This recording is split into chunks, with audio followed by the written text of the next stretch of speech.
What's up, guys? Welcome back to the channel. My name is Rudy. Before I get into the video, I want to take the time to say thank you to every single one of you guys who have supported me along this journey.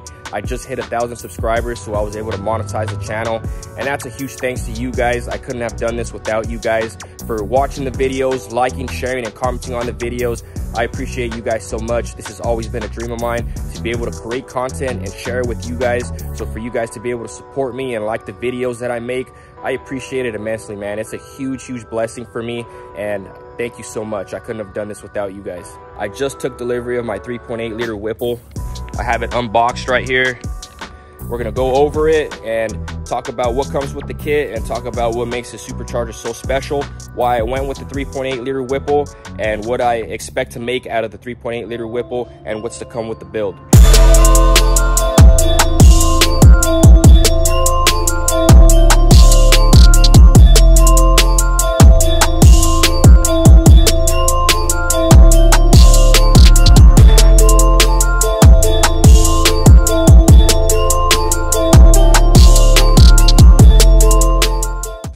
Super pumped, man. Again, I got this from Fred at Evolution Performance. So if you GT500 guys need one, hit him up. He's got orders on them, so contact him if you guys want them. The reason for this blower is I'm gonna do a built motor on the car, so I want that extra power.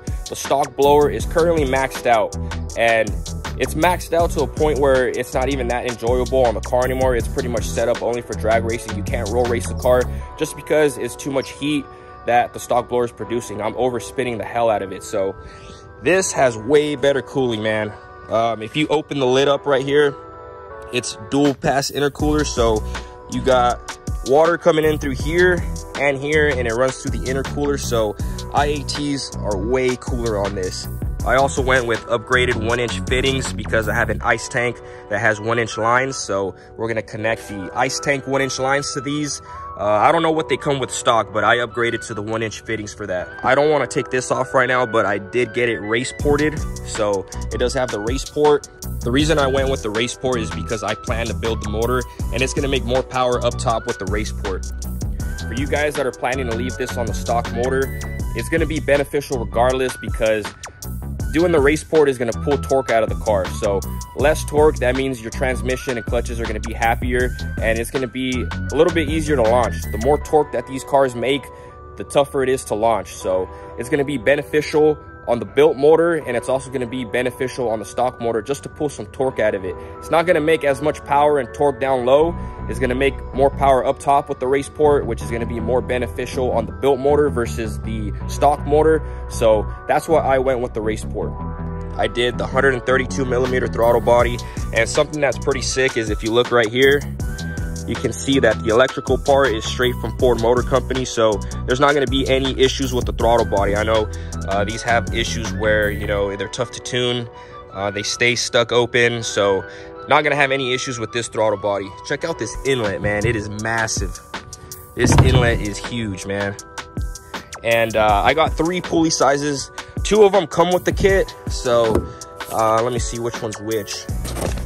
So this is the 3.5. So this is the one I'm gonna run on the car, 3.5 upper, and then the kit comes with a 3.85 and a 3.75, which is base. Yeah, this is a 3.875. That thing's huge, man. That's probably never gonna see my car.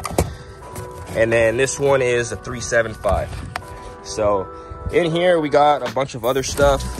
That's the intake tube assembly, heat shield for the intake.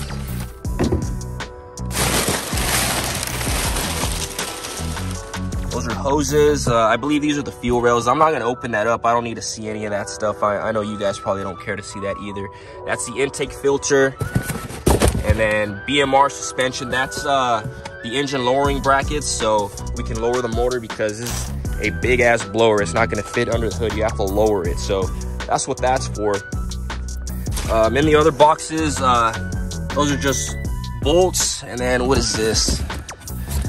Belt system assembly. So yeah, man, 3.8 Whipples here. This thing's gonna be nasty, man. We're gonna push the hell out of it.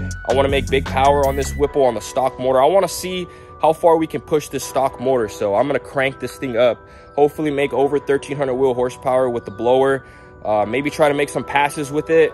at that power level, and then from there take it to Speedworks Automotive and start the built motor process. So we're gonna push it, man. We're gonna see how much power we can get out of it and how the car performs with the Whipple on. I'm not putting the Whipple on just to make the same amount of power that I had on the stock blower. I'm putting it on to make more power. And the good thing is I'm not gonna have any belt issues. As you know, the stock blower, I was snapping a ton of belts and heat soak.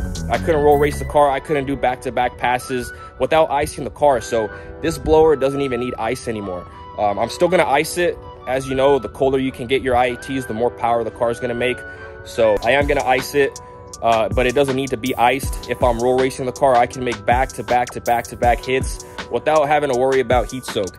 And that's what makes the Whipple blower such a solid blower, man, is that the cooling on it is just insane. These blowers have been dominating the supercharge industry. So super excited to put this thing on, and I'm super pumped to see how the car's gonna perform with it. So we're gonna get this thing installed any day now. I have it scheduled with Benny at Speedworks Automotive so we can start the install process. He was in the process of moving shops, so he's been closed down. He's gonna get more lifts into the shop, and once those lifts get into the shop, we're gonna take the car over there and we'll get the blower put on. This blower is gonna be nasty on the car, man. As you know, Evolution Performance already made 1,320 wheel horsepower on the stock motor with the 3.8 liter Whipple, and Ken from Palm Beach Dyno made, I think, what was it, 1,230 or 1,240 wheel horsepower on the 3.8 liter Whipple on the stock motor as well. So this blower is gonna make power, man. I'm super excited for it, and I'm super excited for the built motor. My goal for the car is to run mid to low 8s in the car. Evolution Performance has already gone 8.4 at 167, so I want to be in that range, low to mid 8s. So that's the goal for the car. I do have an upcoming drag racing event with this thing, so it's going to be the last time running it on the stock blower and this current setup. So hopefully we can run that 8-second pass. That's what I'm shooting for, running that 8-second pass. We'll see if we can get it done.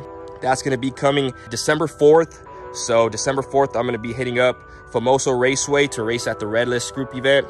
So we'll see what happens there, man. After that, it's going straight to the shop and we're putting the Whipple on it. For you 2020 GT500 guys who want to mod your cars and make big power on these cars, from my experience and from everything that I've gone through with this car, I would definitely recommend going straight to a Whipple.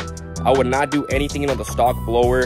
It's a great blower if you want to make, you know, 800 to 1,000 wheel horsepower. But after that, I would go straight to a Whipple. So if your goals are from 800 to 1,000, stick to the stock blower. If you want to make any more than that, go straight to the Whipple. I think it's actually cheaper just to buy the Whipple. That comes already with the throttle body, the blower, intake. You don't have to buy any of that, versus if you were to do it on the stock blower. This blower is going to be a lot more efficient. You're going to make more power on less boost, and IATs are going to be way better. It's going to run so much cooler. If you're going to mod your car and you want over 1,000 wheel horsepower, go straight to the Whipple. And that's straight from experience. I've done a lot of modifications on this car in different stages in the modifying process. So if I were to do it all over again, I wouldn't touch the stock blower. I would have gone straight to a 3.8 liter Whipple. We're gonna try to get this thing installed ASAP and get it tuned on max boost, max power possible for the stock motor, which I don't even know what it is. I don't know what this stock motor can handle, but that's gonna be the plan. Max it out and go from there. Try to make some passes and then throw the built motor in. So that's gonna wrap up this video. Thank you guys for watching. And as always, don't forget to like, comment, subscribe, and I'll see you guys in the next one.